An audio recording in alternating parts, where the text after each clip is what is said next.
د دجال رنگ به څرنګه وي، د دجال شکل به څرنګه وي. اوږده روایتونه چې کوم دی هغه شته.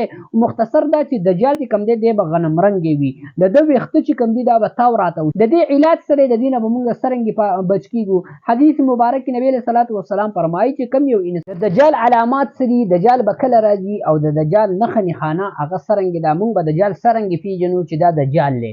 ګورئ الله رب العالمین دجال ته دومره طاقت ورکړی دی په ظاهري طور باندې چې انسان په هغې کې په شبهاتو کې پرېوځي. مثال په طور باندې د هغه سره به جهنم وي، د هغه سره به جنت وي، د هغه سره به چې کوم دی هغه به هر کار کولی شي. که ته ورته وایې چې زما مړی را ژوندی کړه، تا مړی به چې کوم دی هغه را ژوندی کولی شي. چې ته ورته څه وایې هغه کار به هغه دجال تعالی کوي.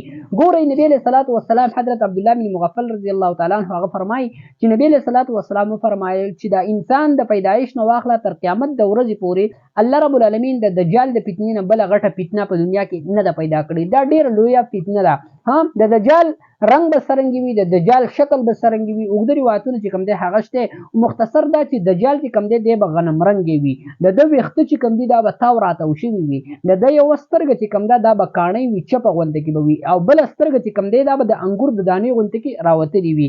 دی به چې کوم دی په دنیا باندې چې کوم دی ګرځي او خلک به ګمراه کوي. د ده سره به جهنم هم وي، د ده سره به جنت هم وي. د دې دجال سره چې کوم جنت دی هغه به په ظاهري باندې څه وي، جهنم وي. د ده سره چې کوم جهنم دی هغه به په ظاهري باندې هغه څه وي، هغه به جنت وي. د دې وجې نه فرمایي چې کله تاسو د هغه جهنم ووینئ نو دغه جهنم ته داخل شئ، ځکه چې دا په اصل کې جنت دی.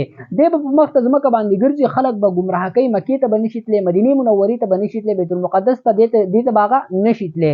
صحیح ده. دی به په مخ د ځمکه باندې ګرځي او خلک به ګمراه کوي، په خلکو باندې به خپله تابعداري هغه لازموي. د دې وجې نه نبي علیه الصلاة والسلام فرمایي چې کله تاسو د دجال واورئ نو تاسو بانډو ته وتښتئ، تاسو چې کوم دی غرونو ته لاړ شئ، ځکه چې یو سړی به ځان کامل ایمان والا ګڼي چې زه کامل ایمان والا یم.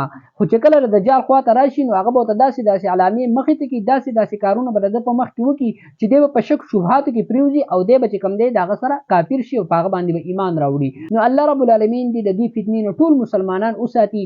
د دې علاج سره د دې نه به موږ څرنګه بچ کیږو. حدیث مبارک کې نبی علیه الصلاة والسلام فرمایي چې کوم یو انسان د سورې کهف اولني 10 آیاتونه او بل روایت کې راځي چې اخرني 10 آیاتونه وایي الله رب العالمین به دی د دجال د فتنې نه وساتي. سورې کهف کوم چې په 15مه سپاره کې دی به الله رب العالمین د دجال د فتنې نه وساتي. صحیح ده.